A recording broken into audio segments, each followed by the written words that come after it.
રાજ્યના વાતાવરણ અને રાજકારણમાં સતત બદલાવ આવી રહ્યો છે. ઋતુ પ્રમાણે વાયરો નથી વાતો, વારે વારે તે બદલાઈ રહ્યો છે. તેવી જ રીતે રાજકારણમાં પણ ગરમાવો આવતા સત્તા પક્ષનો વાયરો ધીમો પડ્યો હોય તેવું લાગી રહ્યું છે. કારણ કે વાવાઝોડાનું સ્વરૂપ ધારણ કરતી આમ આદમી પાર્ટી મેદાને ઉતરી છે અને તે આજે અને આવતીકાલે તાંડવ કરવાની પૂરેપૂરી તૈયારીમાં છે. નમસ્કાર, વાત વિગતવાર સાથે હું ભગવતી વિશાવડિયા.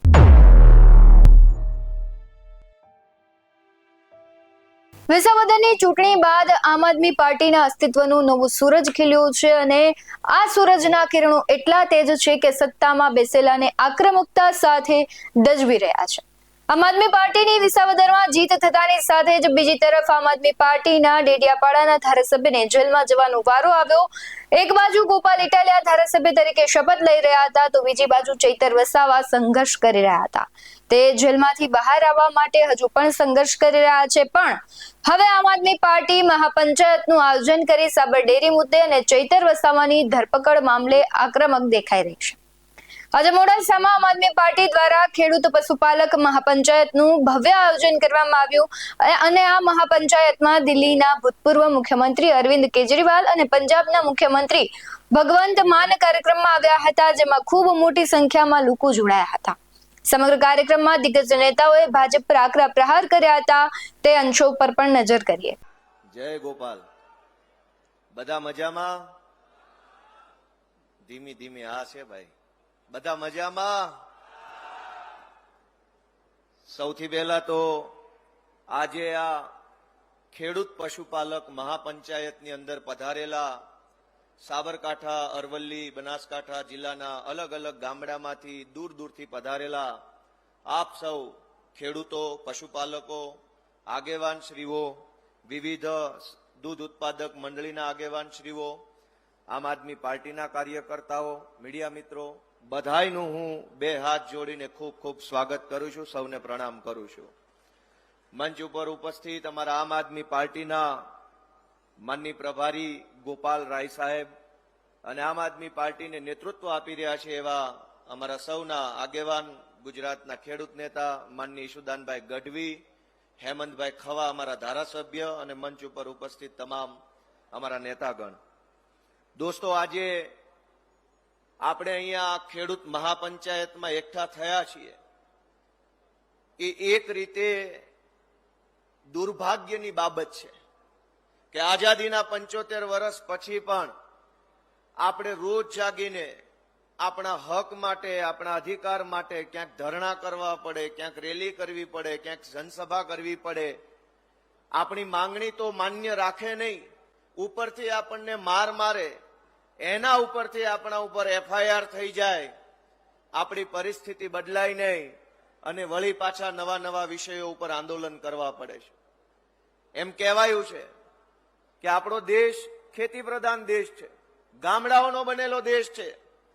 ગામડાના બનેલા દેશમાં, ખેતી પ્રધાન દેશમાં ખેડૂતોએ, ગામડાના માણસે રોજ જાગીને આંદોલન કરવા પડે, ધરણા કરવા પડે, પોતાની માંગણી માટે સડક ઉપર ઉતરવું પડે. એનાથી મોટો દુઃખનો અને દુર્ભાગ્યનો વિષય હોય શું? મિત્રો, આજે ખૂબ દુઃખ થઈ રહ્યું છે. હું જયારે આ ઘટના બની 14 તારીખે,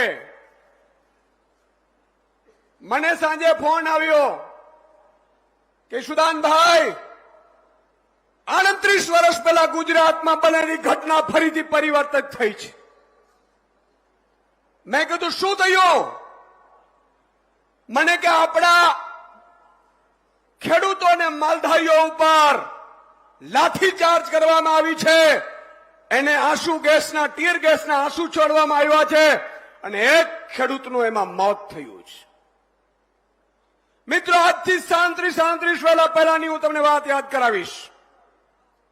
આ લોકોને કેટલો અહંકાર છે એની હું વાત આપને યાદ કરાવીશ. આજે માલધારીનો દીકરો છું, ખેડૂતનો દીકરો છું, હું પણ ખેતી કરું છું, હું પણ મિત્રો ડેરીએ દૂધ દેવા મારે ત્યાંથી પણ જવાય છે. મને ખબર છે તમારા એક એક પીડાની વાતની મને ખબર છે. હું કોઈ મુખ્યમંત્રીનો દીકરો નથી અને હું થવા પણ નથી માંગતો. હું આપણા સામાન્ય જન્મમાંથી આવું છું, ખેડૂત પુત્ર છું. મને ઈ ખબર છે કે આપણે ખોળ કપાસિયાના ભાવ કેટલા છે. આપણે દૂધ માટે મહેનત કરીએ, માલ રાખીએ, ગાયો ભેંસો રાખીએ, ગાયો ભેંસોને આપણે ઉછેરીએ, એને મોટા કરીએ, દૂધ આપણે દોઈએ, અને દૂધ દોયા પછી મંડળીએ આપવા જઈએ દૂધ, તો વિચાર કરો, આ તો અંદરૂની વાત સાંભળી રહી છે. સાચું ખોટું તમને વધારે ખબર હશે. સાહેબ, દરેક માણસ લૂંટનો ભાગીદાર બને છે, બબે દોરા ઓછા રાખે છે. આ વાત સાચી છે? સાચી હો તો હાથ ઊંચો કરો. બબે દોરા ઓછા રાખે છે. હવે લૂંટ અહીંથી અટકતી નથી. 2 દોરા ઓછા રાખવામાં આવે, ફેટમાં ગડબડો કરવામાં આવે, અને એનાથી ઉપર જાય પછી દૂધ અને એનો પાવડર મિલાવટ કરી અને તમારી મારી જે પસીનાની ખૂનની કમાણી છે સાહેબ, આપણે લોહી રેડીએ છીએ. આમાં મહેનત કરે માલધારી, મહેનત કરે પશુપાલક, મહેનત કરે ખેડૂત, અને મલાઈ આ ભાજપના આખલાઓ ચડી જાય છે.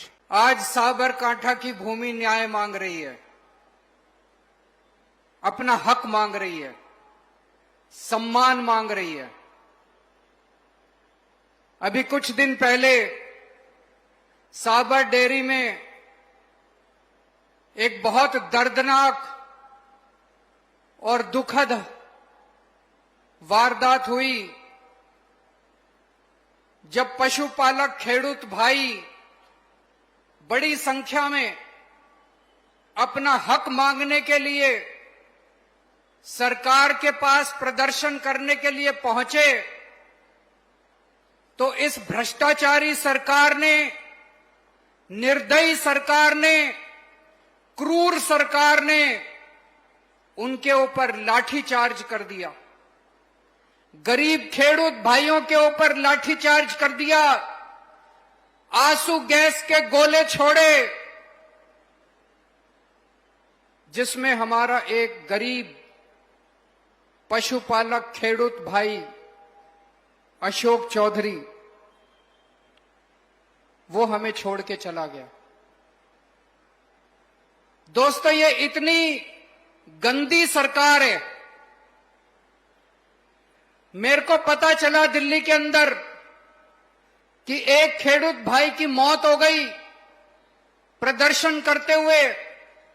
मैंने भगवंत मान साहब से बात की. भगवंत मान किसान के बेटे हैं, इनकी भी खेती की जमीन है पंजाब में. आज भी इनका परिवार खेती करता है. पंजाब में हमारी सरकार खेडूत भाइयों के लिए खूब काम कर रही है. हम तुरंत टिकट कटा के आप लोगों के बीच में आज आप लोगों से मिलने के लिए आए हैं, बात करने के लिए आए हैं. पशुपालक खेडूत भाई क्यों इकट्ठे हुए? उनकी क्या मांग थी? उनकी मांग थी कि साल के अंत में